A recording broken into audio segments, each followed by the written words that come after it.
And welcome, book lovers, to my week 2 reading wrap-up for Garb August.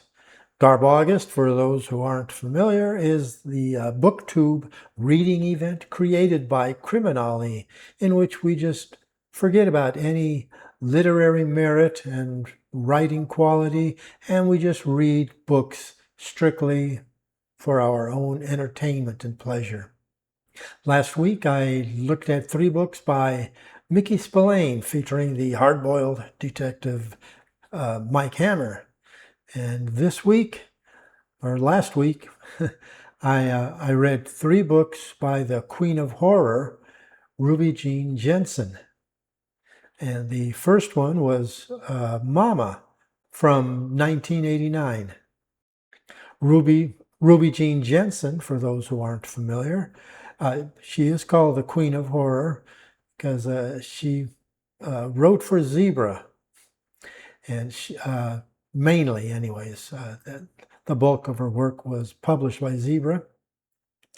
I believe her early books were Avon.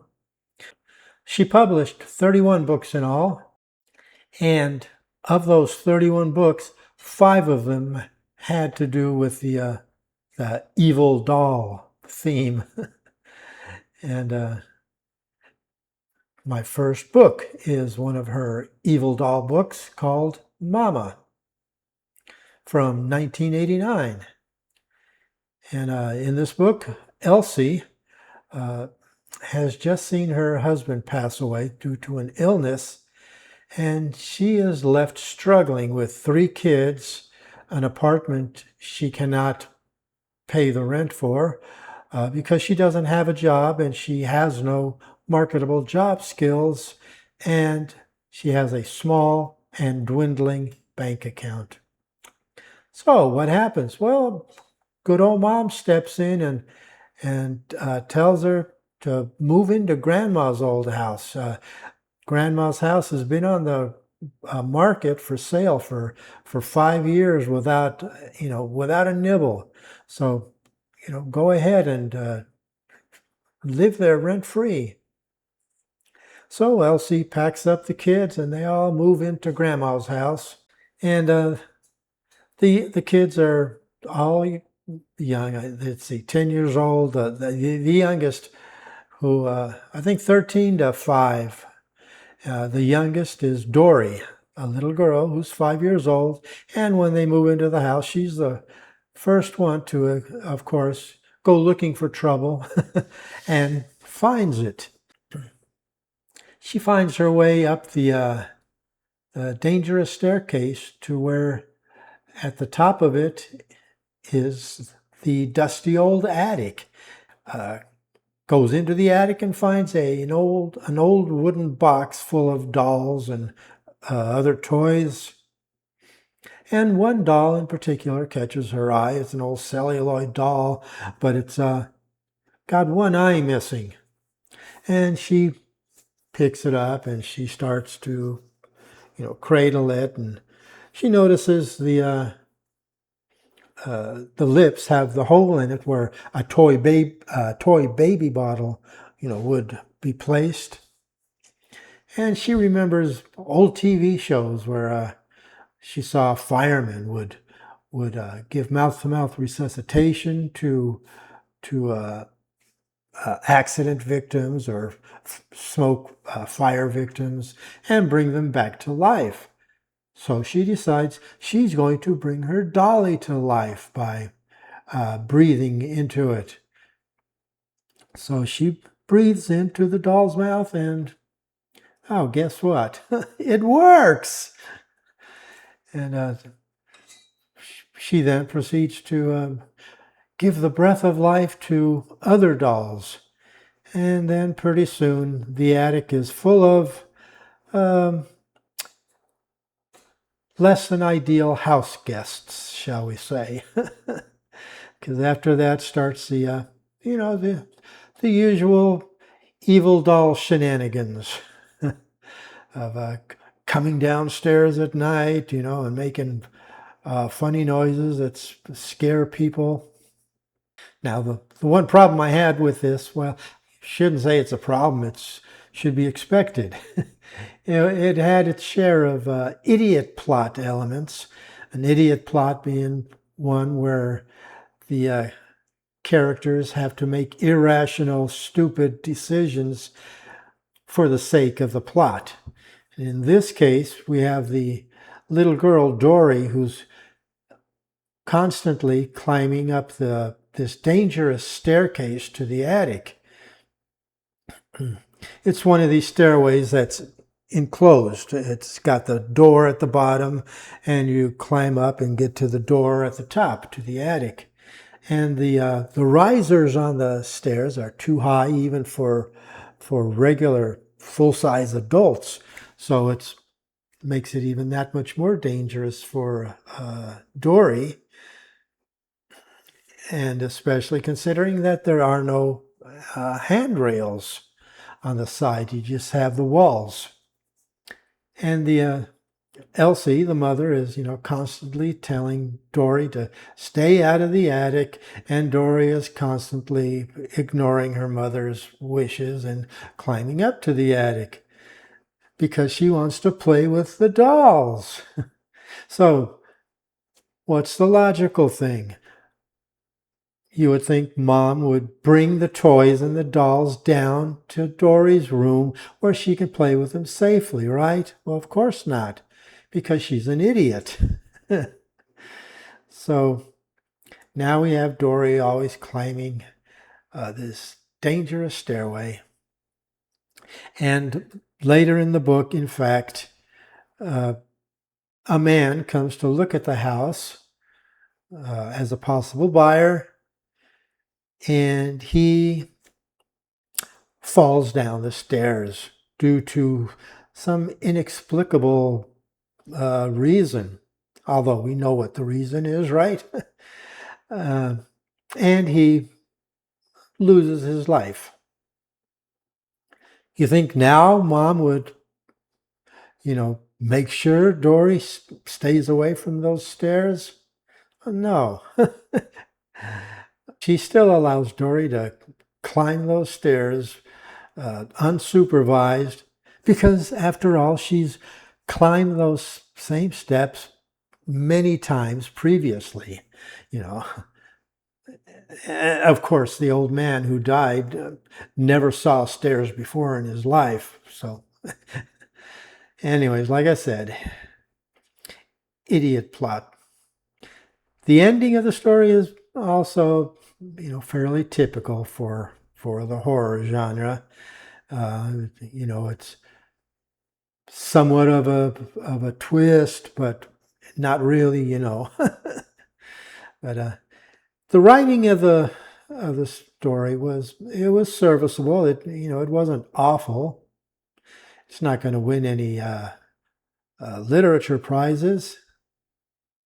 But then, what horror book has? I didn't hate the book, but it didn't really clutch me by the neck and keep me in suspense or give me any feelings of terror. So anyways, all in all, I rate it 2 ducks. The second book I read was Home Sweet Home, and this was from 1985. So that's Mama was 1989. This is from 1985. It's still kind of mid-career books. And this one uses the evil uncle trope. But in this case, he's not even really the uncle. He's just a friend of the dad. And then he's really not even a friend of the dad. He's just someone the dad knows not all that well. So anyways, who's he? Okay, the dad, has to take his wife, who she requires surgery, and the hospital where she's going to get the surgery is quite a ways away. It's going to require a full day's drive, and then they'll be there a couple of days for the surgery and for recovery, and then for a long drive back. And it's just too much for them to take their little boy, Timmy, with him. So the dad leaves Timmy with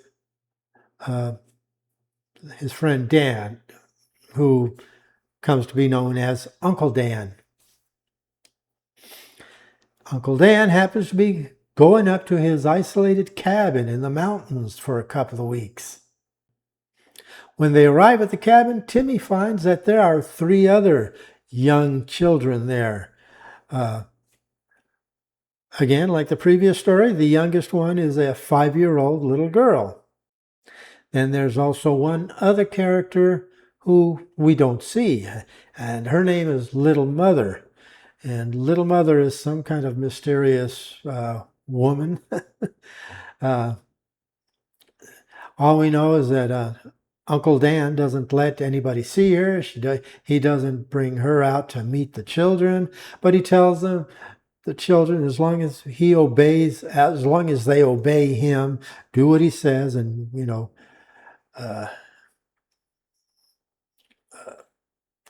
toe the line, that he'll introduce him to Little Mother. And over the coming days, supposedly Little Mother cooks him breakfast, but they see that Uncle Dan was doing the cooking, and over time they become suspicious and they doubt that there really is a Little Mother. Meanwhile, Uncle Dan is becoming mean Uncle Dan, and he's abusing the children.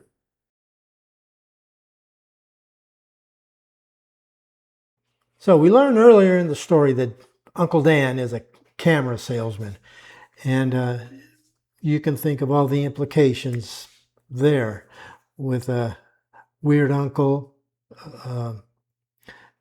young kids, an isolated cabin in the mountains, and a camera.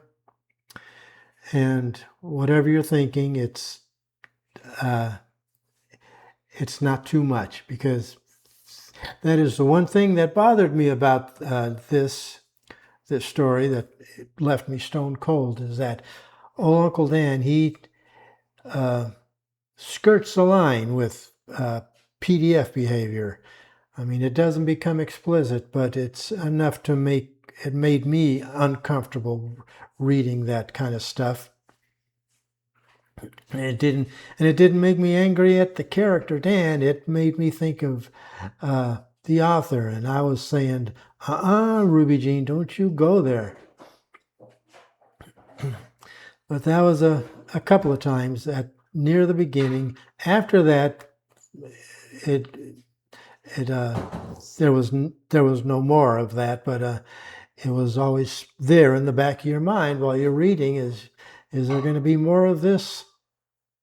It's bad enough to have a story featuring physical abuse of children for entertainment purposes, your reading enjoyment, without going that step further. I disliked The House Next Door by Jack Ketchum for the same reason, not for the sexual abuse, but for the torture porn. So for that reason, I can't give this book more than 1 duck. And so then that takes me to our 3rd book, which was Dark Angel, which is one of Ruby Jean's earlier works. It's her 4th published book from 1978. And this one I found to be the best of the 3. In fact, it was fairly decent. The writing was of good quality, and it made me think that maybe her earlier books are better because maybe she took her writing a little more seriously, whereas as she progressed, got more and more books under her belt, that she just slid into the formulaic horror tropes and just got sloppy with her work, really. This story even showed some character development, with even a character redemption arc thrown in there. So what's it about? Well, 33-year-old Gladys Swartz is she's disfigured, she's ugly. As a baby, she fell down the staircase of an apartment building, an outer staircase, and it badly damaged her skull, her face, and her whole skeleton. Really, her legs are misshapen and her spine is twisted. So therefore, she's never enjoyed love like anyone else, and she's a lonely kid. She's a lonely woman, really, and she longs to be, wonders what it would be like to have a beautiful face and a beautiful body, like 17-year-old Perry Lee, who belongs to the rich ranching family in town. Well, one day Gladys comes upon this occult book that has instructions in it on how to possess another body. The only catch is that you have to die first, and it has to be an accidental death. So Gladys hatches a plan to arrange an accidental death for herself, and she's going to take over beautiful Perry Lee's body. When Gladys succeeds, oh man, she's ecstatic about her new body, her new face, her newfound beauty, and she's just admiring herself in her bedroom back at the ranch. Meanwhile, back at the ranch, she's admiring herself in the full-length mirror, her nude body, and she's caressing herself and just feeling her beauty. Well, she doesn't realize that her mom's seeing her act this way in the doorway, and this upsets Mom. Wonders what's gotten into that child. And then Gladys starts fooling around with all the other male characters on the ranch. She seduces an old ranch hand who has an intellectual disability. His name's Hamilton. She finds him up in the hayloft in the barn and seduces him, and goes all the way. And later, Hamilton, he's overcome with guilt. He's racked with guilt over what he did to this young girl, 17-year-old Perry, and he hangs himself. Well, Gladys comes to realize that she can't stay with his family. She's got to leave. So she goes into town, cleans out Perry Lee's savings account, and steals a car and heads off to who knows where, California probably. And she doesn't get far before she rolls the car, and she takes off. She loses the money, and she heads off to who knows where because she has no means of transportation now. She ends up bleaching her hair and getting a job as an exotic dancer. And meanwhile, her fiance Dale, is worried sick. Where has she disappeared to? And the rest of the book just deals with Dale going off and trying to figure out where old Perry Lee is and trying to get to the bottom of her odd behavior. As I mentioned, this book had quite a bit better writing than the previous two I read, and it even managed to keep me invested in the fate of the characters. And for this, I give it 3 ducks. So, there you have it, 3 books by the Queen of Horror, Ruby Jean Jensen. These are the first books I've ever read by Ruby Jean, and more than likely those are the last books I'll read by her. I can't imagine, making a steady diet of these books, but for an occasional diversion, for when your regular reading might get a little too heavy for you, this makes for a pleasant respite or respite. So tell me, have you read any Ruby Jean Jensen? What's your favorite title? Let me know in the comments below. And join me in just a few days when I go over I recap my week 2 reading for Short Story Summer. So we'll see you then.